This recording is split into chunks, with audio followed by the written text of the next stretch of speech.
But first, if you're planning to work late on Friday, then think again, because campaigners have nominated June the 21st, which is the longest day of the year, as Go Home on Time Day. Now, it's all part of a growing backlash against workers spending long hours in the office at the expense of family life.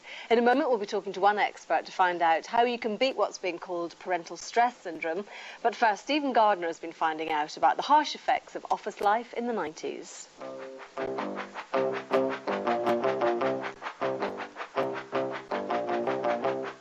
People do tend to work very long hours, not necessarily because they have to finish the work, because they want to be seen in the office. If you've got a deadline, you've got to stay until you get it done, really. You seem to work longer hours and suffer from more stress. It's all proportional, I think.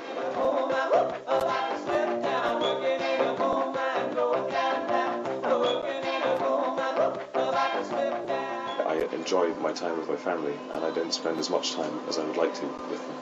Sean runs his own business, but like many others trying to keep competitive and ward off unemployment, he pays a very high price.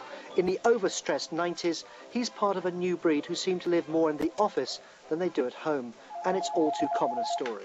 The latest research shows 52% of working parents say the stress caused by juggling work and family makes them ill. But people like Sean really don't feel they have an option. Constantly there's a dilemma between trying to provide for one's family and also be there for them. And it's a pressure that I think increasingly people are under that perhaps they weren't 10, 15 years ago. The problem is huge, and it's getting worse the whole time. Over the last 10 years in this country, we've seen an increase in the southeast of 20% in the people working long hours. That's recorded research information that we know about. We know that men in this country work longer hours than anyone else in Europe. And we know that for people with caring responsibilities for children or for the elderly, it's a particular difficulty when long hours mean that they haven't got the time to get home and manage their caring responsibilities. I am so tired. How long can this go on? Now, if you feel that you really can't cut down your office hours, the other option you have is to start the process of de-stressing right here where you work.